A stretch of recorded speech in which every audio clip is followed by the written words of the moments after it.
ঈশান কিষান ঈশান কিষান তো ভাই অভিষেক শর্মার থেকে কম কিছু না।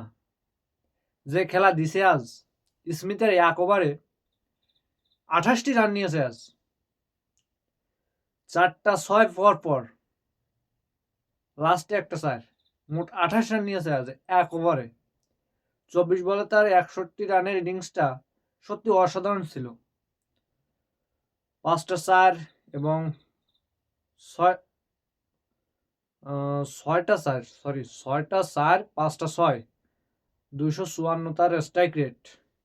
খুবই সুন্দর খেলেছে আজ। প্রথমে তেমন একটা মারকুটে ভাবে দেখা যায়নি, কিন্তু তিনি ওই এক ওভারে 28 রান নেওয়ার পর থেকেই মারতেই থাকে। সঞ্জু স্যামসন প্রথমটা ভালোই করেছিলেন, 8 বলে 22 রান করে গেছে, মানে এক ওভারেই তিনি তিনি পরপর 3টা 6, এরপরে 4।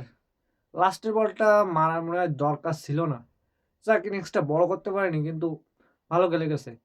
তিলক বর্মা 21 বলে 25 রান, খুব একটা ভালো আমি বলবো না, কারণ তার কাছ থেকে আমরা বেটার আশা করি। তার থেকে আরও বেশি রান দরকার, যেহেতু তিনি একজন middle order batsman. Suryakumar captain 13 বলে 12 রান, মানে সবাই যেদিন রান করে সূর্যকুমার সেদিন রান করে না। ইউএসের ম্যাচটাতে তিনি একাই রান করেছিলেন, আজ করেননি, কোনো ব্যাপার না। টিম টিম কম্বিনেশনে এরকম হয়। হার্দিক 24 বলে 52, কি ক্লাস প্লেয়ার রে ভাই! এরকম অলরাউন্ডার আমার তো ব্যক্তিগতভাবে ফেভারিট অলরাউন্ডার হার্দিক পান্ডিয়া। 24 বলে 52 রান করেছেন তিনি। 109 মিটারের 6 মেরেছেন আজ, 109 মিটার। দুবে 16 বলে 23, 106 মিটারের 6 মারছে দুইজন, দুই ভাই, দোনোই তা ভাই।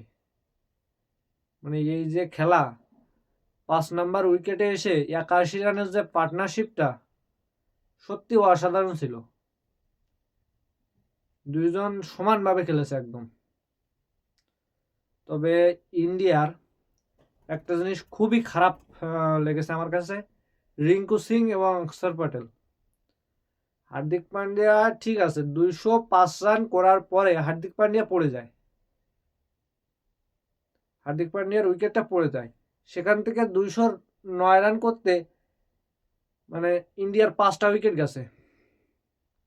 হার্দিক আউট, শিবম দুবেকে বাজেভাবে রান আউট করলো রিঙ্কু সিং। তারপর অক্ষর প্যাটেল 1 বলে 0 ডাক মারছে, আচ্ছা ওটা বাদই দিলাম। রিঙ্কু সে 6 বল খেলে 1 রান করছে, মানে সে হিটই করতে পারছিল না। ভাবুন, 4টে রান নিতে গিয়ে 5টা উইকেট নিয়ে পড়ে গেল ইন্ডিয়ার, মানে এটা খুবই খারাপ বিষয়। ইন্ডিয়া 209 রান করে টোটাল, কিন্তু লাস্টের দিকে এরকম হবে কেন? লাস্টের দিকে এরকম হওয়া উচিত ছিল না। তো আর নামিবিয়ার ক্যাপ্টেন তিনি 20 রানের 4টি উইকেট নিয়েছেন, এটা ভালোই। এরপরে আসি ইন্ডিয়ার বোলারদের কাছে, খুবই ভালো বোলিং, এর থেকে ভালো বোলিং হয় না। এই কারণে বলছি, বরুণ চক্রবর্তী তিনি তো মানে অসাধারণ, 7 রান দিয়ে 3টি উইকেট নিয়ে গেছেন আজ, তাও প্রথম 2 ওভারেই, যখন দরকার ছিল উইকেটগুলো। হ্যাঁ, কেন বলছি এত ভালো বোলিং, এটা বলার কারণ 86 রান, 9 ওভার 2 বলে 86 রান ছিল ইন্ডিয়ার। সেখান থেকে 116 রানের মধ্যে অল আউট, নামিবিয়াকে 116 রানের মধ্যে অল আউট করে 18 ওভার 2 বলে। কত অল্প রানের ভিতর উইকেটগুলো ফেলে দেয় ইন্ডিয়ান বোলাররা। তো কে কয়টি উইকেট পেল এটারও জানার বিষয়। জাসপ্রীত বুমরা 20 রান দিয়ে 1 উইকেট, একটি অসাধারণ উইকেট। ইয়র্কার মেরেছিলেন অক্ষর প্যাটেল 20 রান দিয়ে 2 উইকেট। দুবে 11 রান দিয়ে 1 উইকেট। আর্শদীপ সিং প্রথমেই পাওয়ার প্লেতে একটি উইকেট নিয়ে গেছিলেন, অবশ্য আজকে একটু রান বেশি দিয়েছে, 36 রানে 1 উইকেট। হার্দিক পান্ডিয়া পরপর 2টি উইকেট নিয়েছিলেন, 21 রানে 2 উইকেট। তো এরই সঙ্গে 93 রানে ইন্ডিয়া ম্যাচটি জিতে যায়। টি-20 ওয়ার্ল্ড কাপ হিস্ট্রিতে এটাই সবথেকে বেশি রান ডিফেন্ড করেছে, জিতছে ইন্ডিয়া। তো এর সাথে কিছু রেকর্ডও আছে।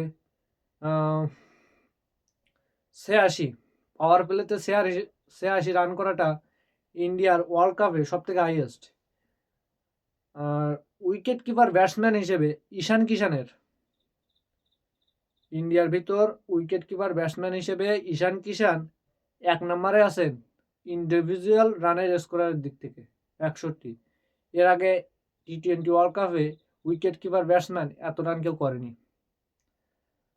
তো এই ছিল ইন্ডিয়া ভার্সেস নামিবিয়ার ম্যাচ। অসাধারণ একটি ম্যাচ ছিল। কেমন লাগলো কমেন্ট বক্সে জানাবেন, আর সাবস্ক্রাইব বাটনের উপর বলটা ফেলে মারুন।